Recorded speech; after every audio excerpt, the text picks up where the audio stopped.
আসসালামু আলাইকুম, welcome to my channel. আজকে আমি আপনাদের সাথে চলে আসলাম একটি রেসিপি শেয়ার করার জন্য।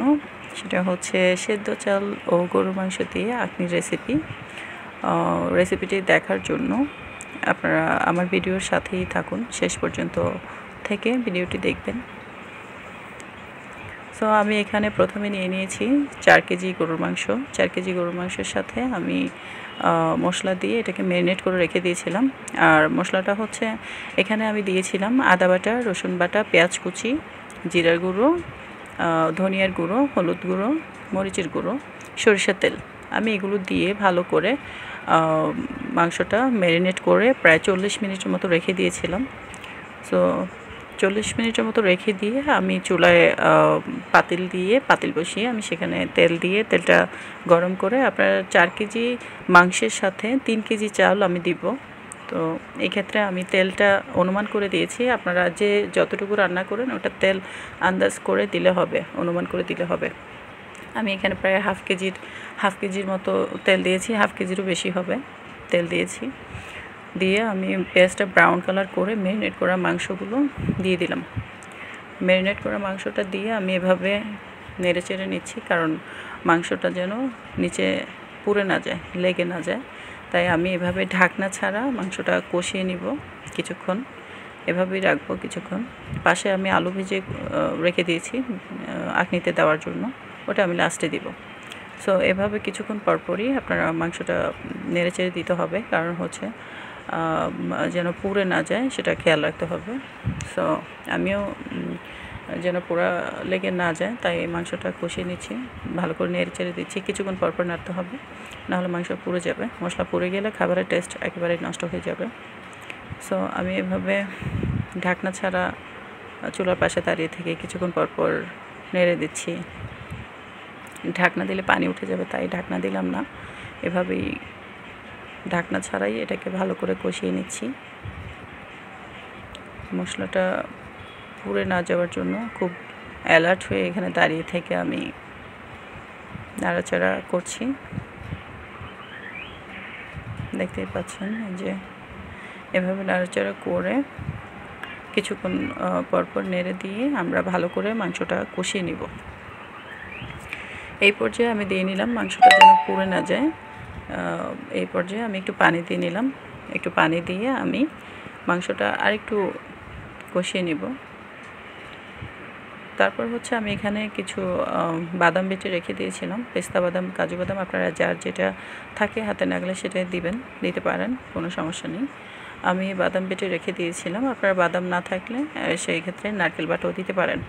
সো আমি নারকেল দিই নাই, আমি এখানে বাদাম বেটে রেখে দিয়েছিলাম, সো আমি সেটাই দিলাম। আপনারা দুইটার একটা দিতে পারেন। এই বাদাম বাটা আপনার খাবারের টেস্টটা দ্বিগুণ বাড়িয়ে দিবে এবং স্মেলটা সুন্দর হবে। খাবারের টেস্ট বাড়ানোর জন্য আমি এখানে বাদাম বাটা অ্যাড করলাম। এ পর্যায়ে আমি দেখে নিচ্ছি মাংসটা কতটুকু সিদ্ধ হয়েছে। 50%-এরও বেশি সিদ্ধ হয়ে গেলে মাংসটা আমি এখানে চাল অ্যাড করে দেব। সো আমার মাংসটা প্রায় সিদ্ধ হয়ে গিয়েছে, অনেকটাই সিদ্ধ হয়ে গিয়েছে। সো গরুর মাংস যেহেতু, এটা একটু ভালো করে কষিয়ে নিতে হবে, কারণ আপনার চাল দিলে পাতিল পুড়ে যাবে, মাংস সিদ্ধ হওয়ার কোনো চান্স থাকবে না। তাই মাংসটা আগেই কষিয়ে নিতে হবে ভালো করে। সো আমি এখানে 3 কেজি চাল নিয়ে আমি এটা ধুয়ে ভালো করে পানি ঝরতে দিয়েছিলাম। তো পানি ঝরে গেছে, এটাও প্রায় 1 ঘন্টা ধরে আমি পানি ঝরতে দিয়েছিলাম, 1 ঘন্টার মতো ছিল। সেদ্ধ চাল যেহেতু আমি একটু আগেই ধুয়ে রেখেছিলাম যেন এটা একটু আর্লি সিদ্ধ হয়ে যায়, সেজন্য। সো আমি চালটা দেওয়ার পরে এখানে ভালো করে মশলার সাথে মিক্সড করে নিচ্ছি। মাংস, চাল, মশলা সব কিছু যেন পারফেক্টভাবে মিক্সড হয়, সেজন্য আমি এটা ভালো করে নেড়ে চেড়ে দিচ্ছি। খুব সুন্দর করে এটা মিক্সড করতে হবে, একটু সময় নিয়ে নাড়াচাড়া করে এটাকে ভালো করে মিক্সড করতে হবে। সো আমি কিছুক্ষণ পরপর একটু নেড়ে দিচ্ছি। মাংস প্লাস চাউল যেন ভালো করে মিক্সড হয়। আমি চুলার আঁচটা একটু কমিয়ে দিলাম যেন নিচে দিয়ে মশলাটা পুড়ে না যায়। সো এভাবে ঘুরিয়ে ঘুরিয়ে ভালো করে চাল প্লাস মাংস দুইটাই ভালো করে মিক্সড করতে হবে। মিক্সড করে যেহেতু এটা সিদ্ধ চাল, আমি তাই বেশি ভাজলাম না, এটা একটু নেড়ে চেড়ে এখন পানি দিয়ে নিচ্ছি। আপনারা 4 কেজি গরুর মাংস, 3 কেজি সিদ্ধ চাল, আমার তো গরুর মাংস প্রায় সিদ্ধ হয়ে গিয়েছে, সো বাকিটা এই পানিতেই সিদ্ধ হবে। আমার সিদ্ধ চালটা সিদ্ধ হওয়ার জন্য এখানে আমি অনুমান করে পানি দিয়ে দিচ্ছি। আমি যেহেতু সবসময় বিরিয়ানি রান্না করি, সো বিরিয়ানি রান্নার ক্ষেত্রে আমার আইডিয়া ছিল, তাই আমি অনুমান করে পানিটা দিয়ে দিয়েছি। আপনারা চাউলের পরিমাণ, মাংসের পরিমাণ বুঝে কে কতটুকু রান্না করেন সেটা বুঝে পানিটা অনুমান করে দিবেন আপনাদের মতো করে। সো আমি এখানে একটু কাঁচামরিচ ছেঁচে রেখে দিয়েছিলাম। সো ব্লেন্ডার করে দিলে ঝাল হবে, তাই আমি কয়েকটা কাঁচামরিচ ছেঁচে এখানে বিরিয়ানির সাথে দিয়ে দেওয়া হয়েছে। আখনি বিরিয়ানি আপনারা জানেন যে একটু ঝাল ঝাল না হলে ভালো লাগে না, তাই একটু ঝাল হওয়ার জন্য আমি গুঁড়ো মরিচের সাথে একটু কাঁচামরিচ, এই যে প্রায় 10-12টা হবে, 10-12টার মতো কাঁচামরিচ ছেঁচে আমি এখানে দিয়ে দিলাম। সো পানি দিয়ে দিলাম, আর একটু লবণ টেস্ট করে দিয়ে দিলাম। লবণটা দিয়ে ঢাকনা দিয়ে কিছুক্ষণ যখন বলক উঠবে, এই পর্যায়ে যে আমি আলু ভাজাটা দিয়ে নিচ্ছি। আলুগুলো আমি 50%-এর মতো 50% সেদ্ধ করে নিয়েছিলাম। সেদ্ধ বলতে ফ্রাইয়ের মধ্যে সেদ্ধ হয়ে গিয়েছিল। সো বাকিটা সেদ্ধ এখন এখানে হয়ে যাবে। আলুটা ভেজে দিলে হয় কি আপনার স্মেলটা সুন্দর আসে এবং খেতেও টেস্ট লাগে, তাই আমি আলুটা এভাবে ফ্রাই করে রেখে দিয়ে তারপর এখন দিয়ে দিলাম। সো এভাবে একটু ভালো করে পানির অনুমান করে পানিটা দেখা হচ্ছে চালটা কতটুকু সিদ্ধ হতে পারে, কতটুকু সময় লাগবে সেটা দেখে নিচ্ছি। এবং হচ্ছে এখানে জাল করে রাখা লিকুইড দুধ দিয়ে দিলাম কিছু। জাল করে রাখা দুধটা দিলে আপনার কাঁচা দুধের থেকে এটা দিলে একটু স্মেলটা ভালো আসে, তাই আমি জাল করে ঠান্ডা করে দেন এখন দিয়ে দিলাম। সো আমি সবগুলো ভালো করে মিক্সড করে নিচ্ছি।